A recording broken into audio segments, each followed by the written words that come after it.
Hey guys, welcome back with me again in the channel. On today's tutorial, I'm going to show you how you can get smooth round corners video in CapCut. So you can just finish your edit first or add the videos that you want to have a smooth round corner videos, and after that you can just click on the video and find mask, this one, and here just select the rectangle shape and adjust the video size to your liking.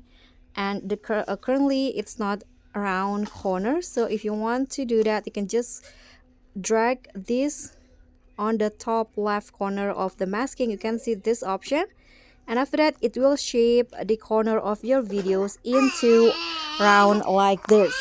So that's all for me. Thank you so much for watching. Don't forget to like, comment, and subscribe. Also click on the thanks button below. I'll see you all on the next tutorial. Bye.